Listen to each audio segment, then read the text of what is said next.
पण एक महिन्याभरात माझं लग्न आहे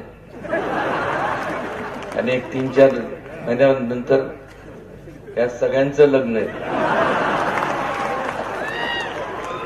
अक्षदा टाकायचं काम करा एवढंच सांगतो तुम्हाला. इतक्यात टाकू नका, नाहीतर त्यावेळेस तुम्ही म्हणाल तुम्ही सांगितलं म्हणून आम्ही अक्षर टाकल्या, आता शिल्लकच राहिलं नाही. तसलं काय स्कीम काढू नका सांगतो. पण खूप बरं वाटलं आज या कार्यक्रमाला येऊन. असंच आपलं प्रेम राहून द्या एवढंच ईश्वरचरणी प्रार्थना करतो आणि फार आपला वेळ न घेता आपली रजा घेतो.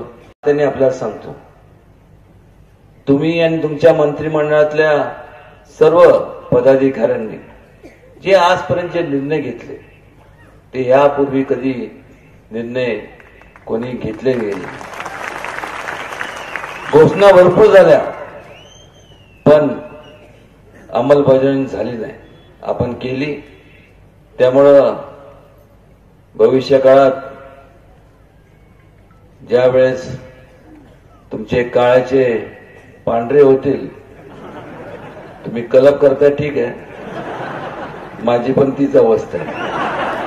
पण मात्र त्यावेळेस कसं आहे, आता तुम्हाला ती पदवी दिली तर मग तुम्ही खचून जाल, वय झालं, असं झालं तसं झालं. पण मात्र आपण खऱ्या अर्थाने सर्व या मंत्रिमंडळातील लोक आहेत, जे मंत्री आमदार आहेत, ह्या सगळ्यांनी जे धाडसी जे निर्णय घेतले आणि जे राबवले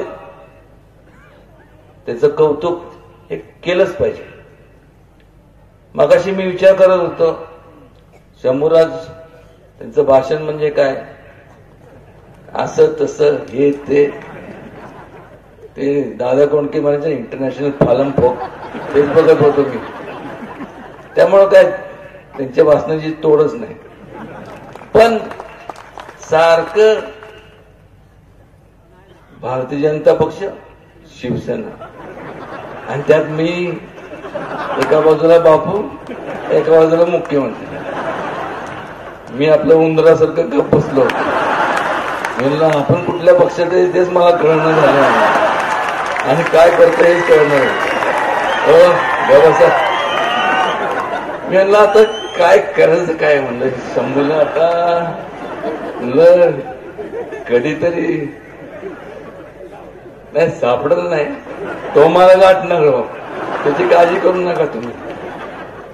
पण एक सांगतो, लोक कोणाच्या मागे उभे राहतात, जो काम करतो, पक्ष कुठलाही असू दे, पण जो काम करतो.